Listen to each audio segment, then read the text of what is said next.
Do you believe shooting stars can grant a wish? I always thought that was something people said when they were feeling dramatic. You know, like, please let my manager forget about the deadline, or, please don't let that mystery smell in the fridge be something alive. Just harmless hopes hurled into the sky. Well, joke's on me.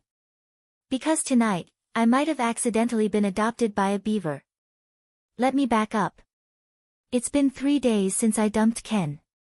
That's my ex. Or, the man formerly known as my senior at work who started yelling and throwing mugs at walls when things didn't go his way. I'd finally had enough, packed my stuff, and left his apartment with a nice little goodbye note and a bruise on my forearm. And yet here I was, speed-walking down a quiet street with that same man stomping after me in the dark like a roach with revenge in his eyes. You think you can just leave? He shouted. His voice bounced off the park gates as I sprinted inside, shoes slapping against the damp path. You're mine, Yule. Nope, nope, nope, nope, nope. I didn't even have time to scream when a loud crack echoed behind me. A branch, no, an entire tree, suddenly collapsed between us with a dramatic whoosh of leaves and wood. A branch slapped Ken right across his arm.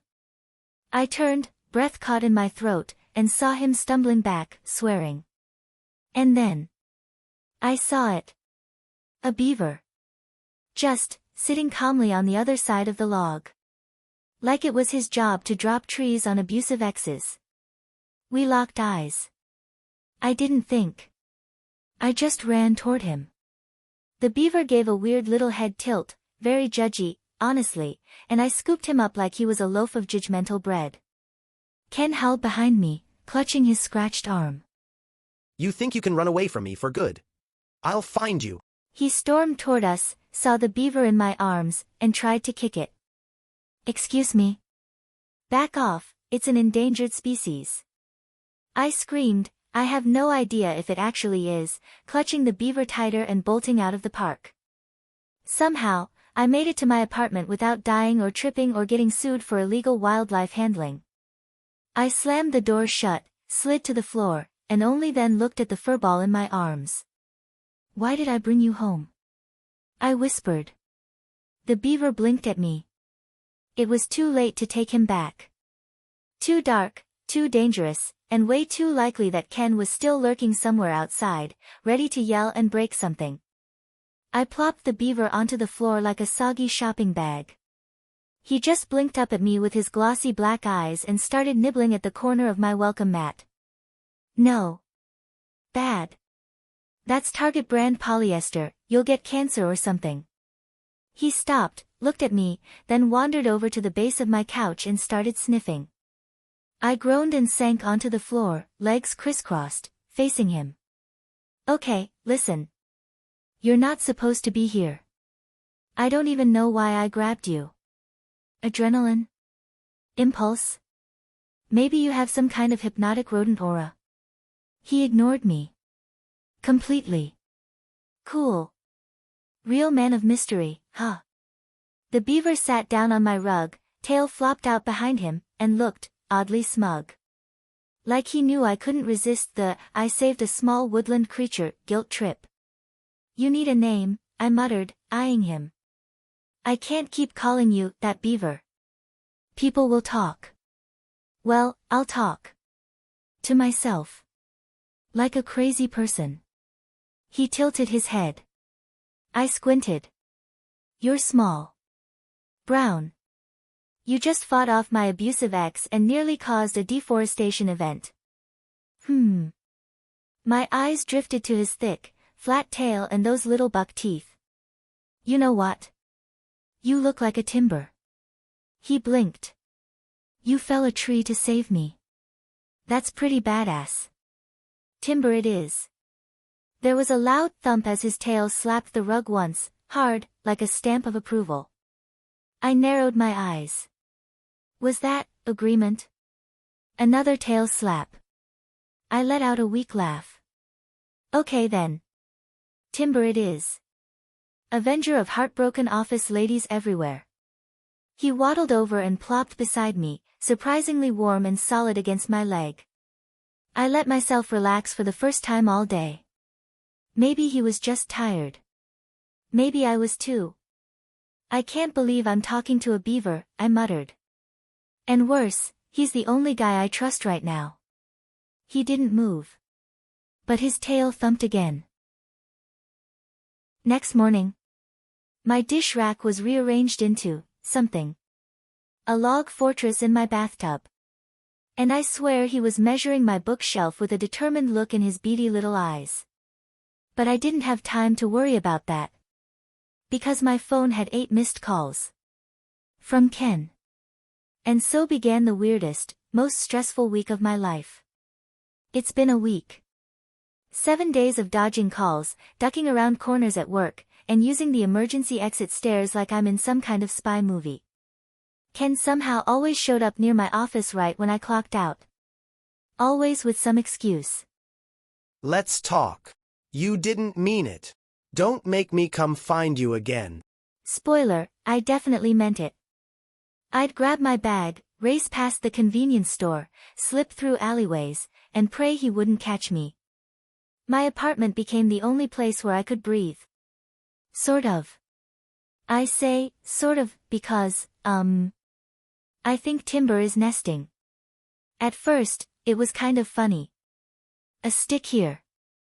A chewed-up towel there. I caught him dragging my sponge into the bathroom on day 3. By day 5, he'd built a full dam in my tub. A dam.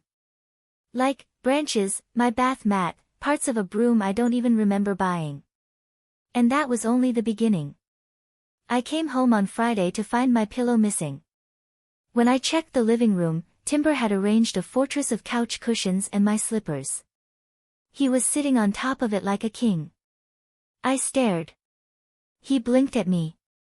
I tried to act normal. Hey. You can't just redecorate without asking. He waddled off like I was the unreasonable one. Then came the final straw. I opened my kitchen drawer for a spoon, and it was empty. Empty. Turns out, he'd taken them. All of them.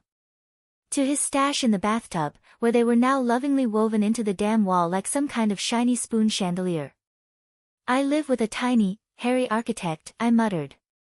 That night, lying in bed, exhausted, I finally pulled out my phone and typed the dumbest question I've ever asked the internet.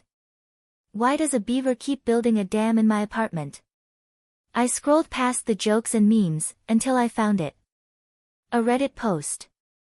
If a beaver's building a dam near you, it's claiming territory. If it's inside your space and won't leave, it sees you as part of its environment. Sometimes even, a mate. LOL.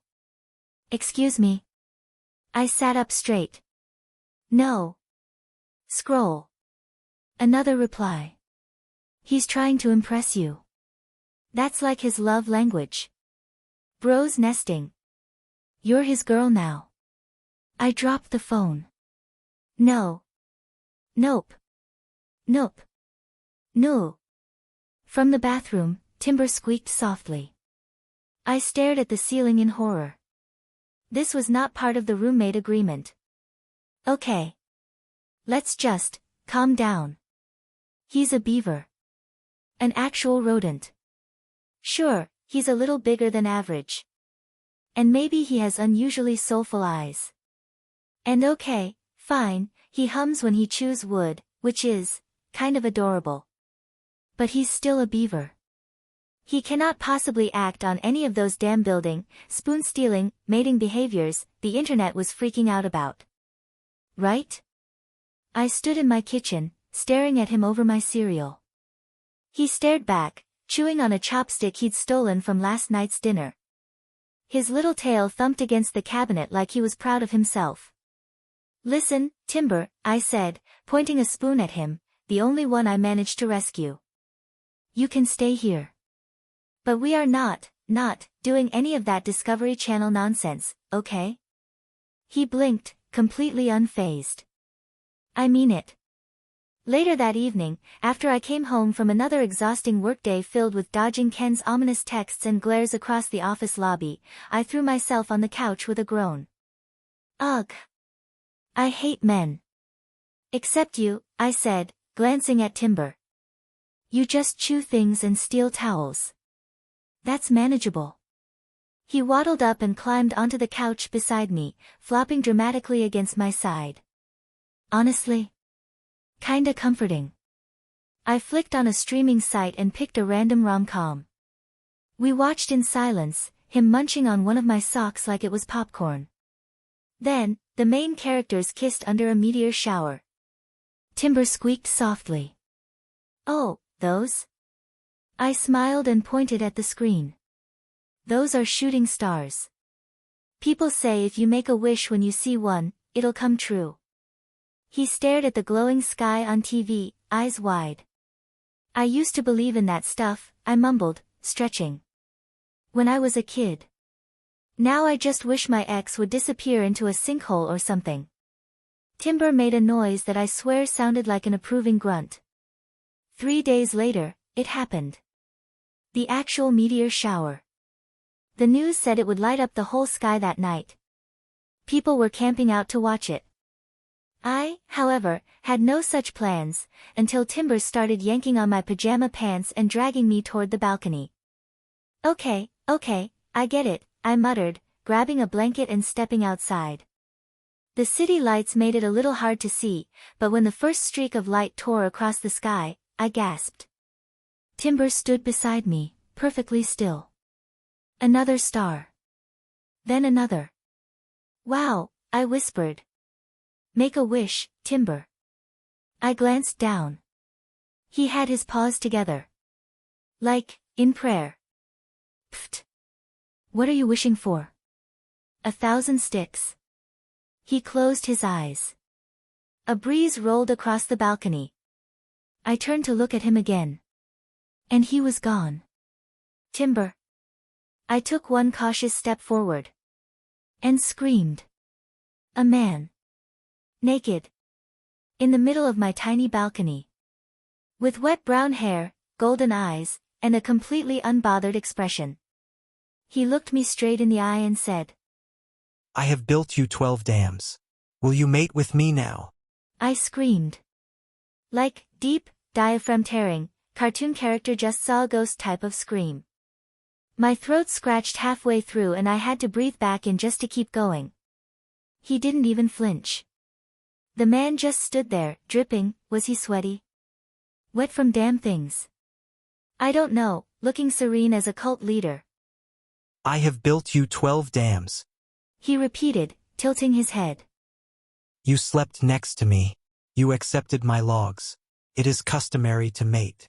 What the hell are you talking about? I shrieked, wrapping the blanket around myself like I was the naked one. Who even are you? He blinked. Timber. No. No, sir. I took you in because you were a lost, possibly magical, slightly too intelligent rodent. Not because I wanted to, mate. You gave me a nickname. You watched rom-coms with me. You gave me a sock. Oh my God. I buried my face in my hands. I let a beaver watch Netflix in my living room and now he thinks we're married. I will build you an apartment-sized dam if that is your preference. I don't need a dam, Timber, I need a therapist. The next day. Despite the cosmic disaster of last night, I still went to work. Because unfortunately, being emotionally wrecked and haunted by a beaver-turned man does not grant you paid leave. I tried to act normal. Tried. But every time someone mentioned partnership or work logs, my brain short-circuited and I choked on air. By the time I clocked out, I was sprinting to the train station, until I saw him. Ken. My ex. Standing by the gates, arms crossed, as if waiting for me to explain myself. Nope. Not today, Satan. I spun around to make a getaway, but he called out. Yule. I froze. Why the hell have you been avoiding me? You mean besides the fact you shoved me against a wall and called it communication? I snapped before I could stop myself. His jaw clenched. That was a misunderstanding. You're blowing it out of. He took a step forward. And something snapped. Not in me. In him. As in, he flew backwards like someone had kicked him straight in the stomach. And then I saw him. Timber. Wearing a suspiciously stolen hoodie, basketball shorts, and the expression of a man who'd learned to square up real quick after turning human 24 hours ago. He stood between us like a freaking forest spirit turned MMA fighter. Ken groaned on the pavement, clutching his ribs. Timber turned to me with a soft, utterly misplaced smile. Are we mating now? Timber. I don't even remember how I got home. Maybe I blacked out. Maybe Timber carried me bridal style while I screamed into my tote bag. Who knows? What I do know is this: I was now crouching in my kitchen, eating cereal straight from the box, while a former beaver current himbo man tried to figure out how to use a rice cooker. Does this one boil logs? He asked, turning it upside down. Put it down before you electrocute yourself. He obeyed immediately. Good. He was trainable. You're mad. Timber said, settling onto the floor beside me like an obedient golden retriever. I'm not mad. Crunch. I'm questioning every decision I've made since kindergarten. You told me once you liked tall, kind men with big hands. I dropped the cereal box. You remember that? I said that while talking to my friend drunk off my ass. He beamed like it was the highest honor. You also said you wished someone would protect you from the world and bad vibes. I am now both. You assaulted my ex. He was the bad vibe. Touché. I slumped against the cabinet. Timber. You're sweet, I guess. And strong. And you apparently learned English by binge-watching K-dramas while eating my instant noodles. But this isn't normal. He tilted his head. Humans don't just mate after 1 week of cuddles and 3 gift exchanges. So 2 weeks. No. He looked confused, then thoughtful. Would it help if I built a dam in your heart instead of your living room? I almost choked. What does that even mean? I don't know. I read it on Reddit. Later that night, I sat on the couch, staring at a spreadsheet for work, while Timber meticulously used toothpicks to recreate the Eiffel Tower. The TV was playing softly in the background. A romance drama. The lead male was confessing under the rain. Timber leaned over. I can do that too. Just say the word, and I'll find a rainstorm. No. No romantic declarations.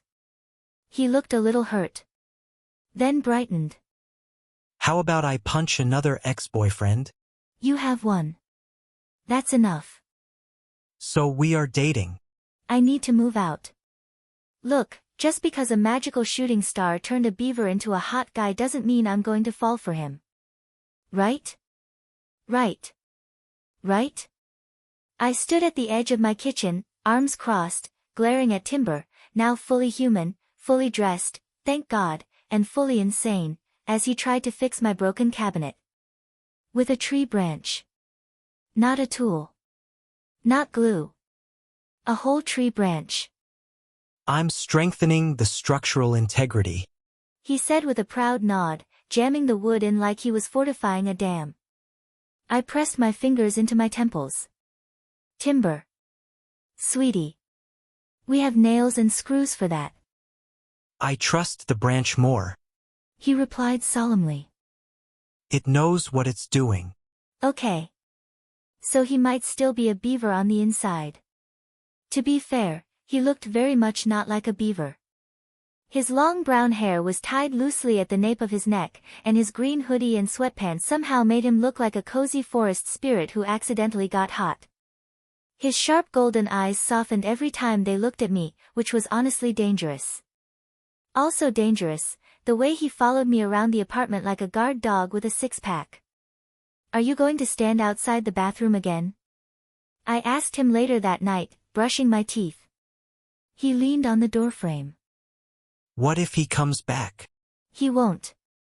He's probably scared of getting kicked by a man who came out of nowhere and yeeted him across the pavement. Timber didn't smile. I'll do it again. Okay. That was, kinda hot. No. No, no. I shook my head. I was not falling for a magical ex-beaver. But then he made tea for me. And put on a rom-com, and sat beside me on the couch without saying a word while I ranted about work, nodding like every little frustration was the most important thing in the world. He didn't interrupt. Didn't talk over me. Didn't try to fix anything. Just listened. Like I mattered. My heart did a dumb little thump. I stared into my tea. Hey, Timber. He looked at me. Why did you wish to become human? He was quiet for a moment. Then he looked away, rubbing the back of his neck. Because I wanted to be by your side properly. As an equal. As someone who could protect you. And maybe make you smile. He smiled, sheepish and awkward. Also, I wanted to try pizza. I choked on my tea. This man. This beaver.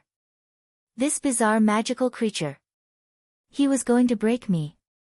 If someone had told me a week ago that I'd be watching a beaver turn into a man after wishing on a shooting star, I would have assumed they were part of one of those culty forest documentaries on streaming platforms. But here I am. Living with said man. Who used to gnaw on my coffee table. Timber stood in my living room like he'd always belonged there. Same big golden eyes. Same chaotic energy. But now, with abs. Worse, he insisted on wearing flannel shirts unbuttoned at the top, like some sort of lumberjack romance cover model.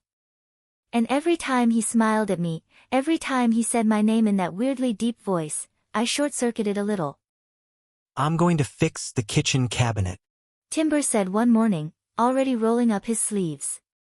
You don't have to, I squeaked, already sweating. It's not even broken.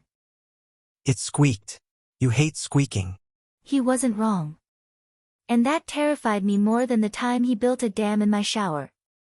I tried to convince myself that he was still the same beaver, same chaos, same chewing problem, but now. He cooked, cleaned, and somehow figured out how to use a rice cooker better than I could. He even said, I like it here. The other night while glancing my way, and I nearly combusted.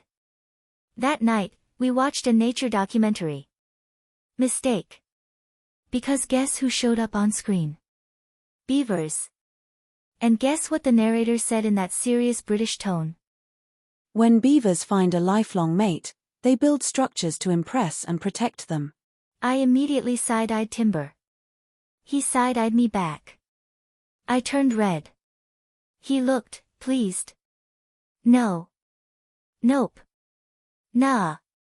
I wasn't ready for a flannel-wearing, emotionally supportive beaver-turned man to court me. I wasn't even emotionally recovered from my last relationship.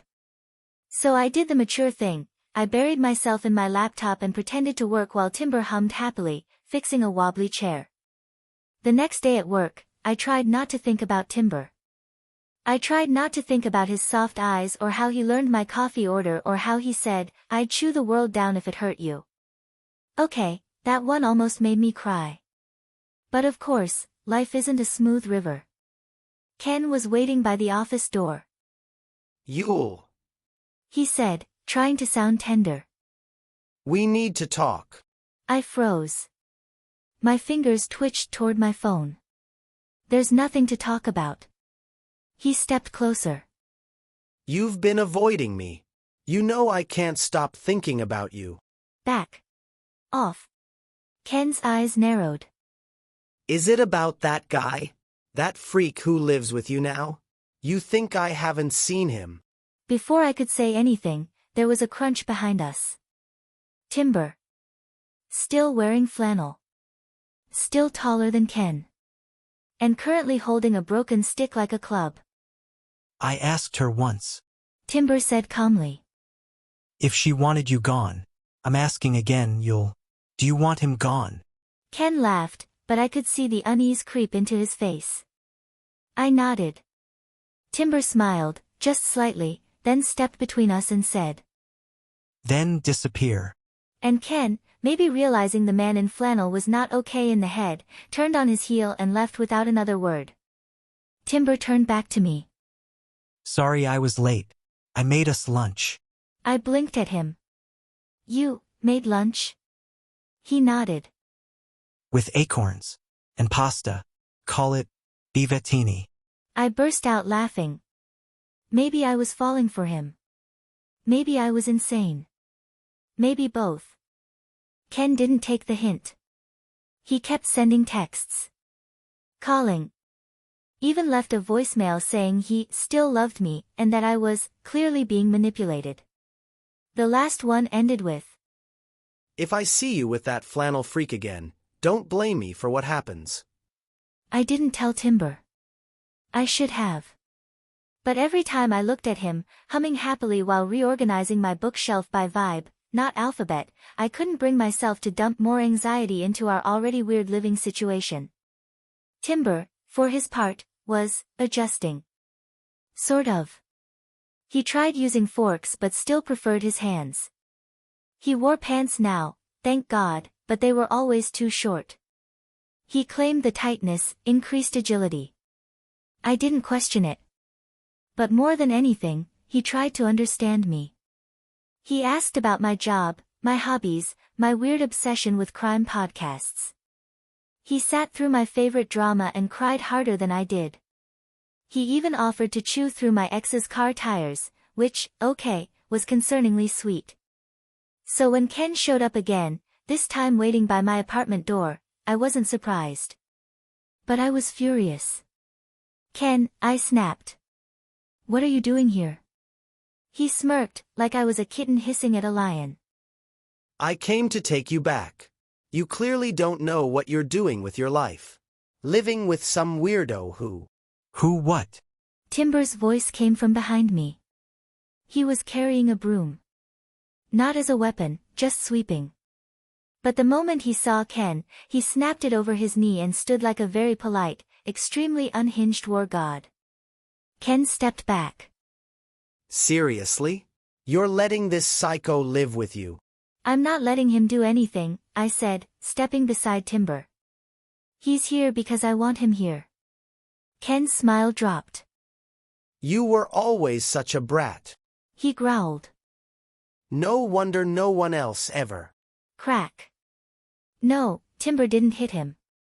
He slammed the broken broom handle into the ground so hard the floor trembled. His voice came out low, steady. She's not yours. She never was. Ken opened his mouth, then closed it. I lived in the woods for most of my life. Timber said, stepping forward. I fought coyotes, outswam floods. I once bit through a steel pipe. Yikes. That might have been a bit much. Ken stumbled backward. You're both insane. Correct, I said. Now leave. And he did. When the door finally clicked shut behind him, I turned to Timber. That was terrifying. Sorry. He scratched his cheek. I panicked. You bit through a pipe. It was rusty. We stood there in awkward silence. Then I blurted out, why did you stand up for me like that? He blinked. Because you're my mate. Pause. Longer pause. What now? You live with me. You sleep near me. I fix things for you. I protect you. We're compatible. Emotionally. Thermally. You like my damn structure. Timber, I said slowly. That's not how dating works for humans. Oh. He looked genuinely confused. But I already love you. My heart did something weird and flippy. And I hated it. Don't just say that. I snapped, flustered. You can't, I mean, you can, but, arg. Timber tilted his head. Did I upset you? No. I mean yes. I mean. I don't know. I ran to my room and slammed the door shut. Behind it, I heard Timber whisper. I'll build you a better dam. Why was I blushing? No. Nope. This can't be. I can't believe it's real, I can't admit I have feelings for a beaver. I kept brushing him off, day by day. Until one day, the day I'd never forget. It started with him trying to leave. I came home from work to find Timber, formerly a beaver, now a flannel-wearing menace of a man, packing. Not even subtly. Just, full-on stuffing a suitcase with sticks, a roll of duct tape, and a pair of my fuzzy socks. "What are you doing?" I asked, feeling an icy drop in my chest. He didn't look at me. "You're scared." He said quietly. "I keep doing things that confuse you. I thought I was helping. But I'm just wrong for this world."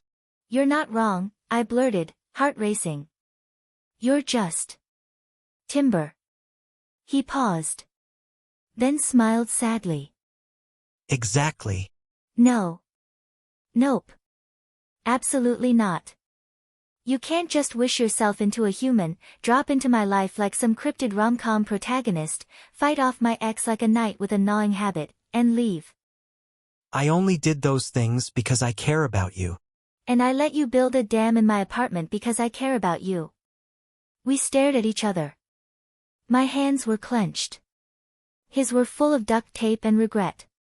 Finally, he whispered. "Then why do you look like you're always running away from me?" "I wasn't running," I said, swallowing. "I was falling." "Into a trap?"